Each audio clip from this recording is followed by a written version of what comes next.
Hello बच्चों, let's see this question. For CO2 CO8, what is the total number of metal carbon bonds and number of metal bonds? Option A 10 1, option B 8 2, option C 8 1 and option D 10 0. इस question को solve करने के लिए हमें पहले एक important concept को समझना होगा। यहाँ पे जो कंसेप्ट हमारे पास यूटिलाइज हो रहा है वो यूटिलाइज हो रहा है लो न्यूक्लियर कार्बोनिल कंपाउंड्स के केस में। लो न्यूक्लियर कार्बोनिल कंपाउंड्स वो कंपाउंड्स होते हैं, ऐसे पॉलीन्यूक्लियर कंपाउंड जिनमें मेटल का नंबर 4 या 4 से कम देखने को मिलता है, हम उनको लो न्यूक्लियर कार्बोनिल कंपाउंड बोलते हैं। बिकॉज यहाँ CO2 CO8 है, दो कार्बोनिल दो कोबाल्ट हैं, तो मेटल का नंबर 4 से कम है, तो ये हमारे कंपाउंड जो है LNCC यानी नो न्यूक्लियर कार्बोनिल कंपाउंड्स की कैटेगरी के अंदर आते हैं। और ऐसे कंपाउंड्स के केस में number of metal bond in the complex का निकालने का फॉर्मूला होता है 18N माइनस दी VEC।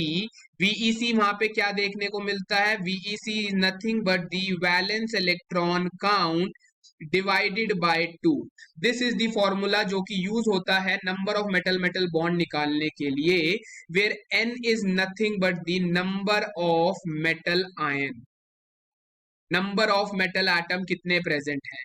तो अगर हम हमारे जो कॉम्प्लेक्स गिवन है CO2 CO8 के बारे में अगर हम बात करेंगे तो इसका वैलेंस इलेक्ट्रॉन काउंट कितना हो जाएगा? हमें पता है कोबाल्ट क्या होता है, कोबाल्ट इज 3d74s2, यानी इसके पास कितने वैलेंस इलेक्ट्रॉन है? 9, 2 इंटू 9 हो जाएगा, प्लस 8 कार्बोनिल, एक कार्बोनिल कितने इलेक्ट्रॉन डोनेट करता है? 2 इलेक्ट्रॉन डोनेट करता है, तो 8 2 जा, तो यहाँ पे आ जाएगा 18 प्लस 16 दैट इज 34। तो वैलेंस इलेक्ट्रॉन काउंट हमारी कितनी हो गई? 34 हो गई। एंड यहाँ पे n की वैल्यू कितनी हो गई? 2 के इक्वल हो गई है। तो अगर मैं यहाँ पे नंबर ऑफ मेटल बॉन्ड अगर मैं निकाल के लाता हूं CO2 CO8 के अंदर, तो वो कितना निकल के आएगा? 18 into n minus valence electron count divided by 2, ये आ गया 36 माइनस 34 बाय 2 दैट इज 1।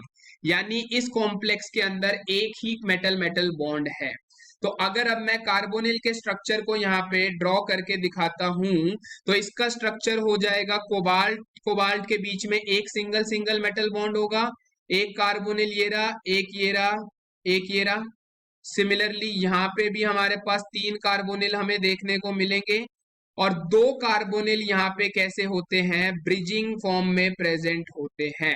तो this is the structure of CO2 CO8, जिसमें 6 कार्बोनिल टर्मिनल हैं और 2 कार्बोनिल लिगेंड ब्रिजिंग लिगेंड होते हैं और एक मेटल बॉन्ड होता है।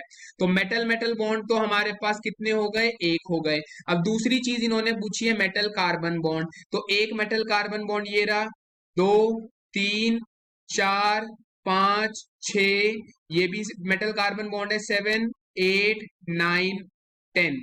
यानी मेटल कार्बन कितने बॉन्ड है? मेटल कार्बन बॉन्ड है 10, मेटल बॉन्ड है 1। यानी हमारा करेक्ट आंसर क्या हो जाएगा? Option A 10 and 1। I hope you understood it well. All the best, thank you.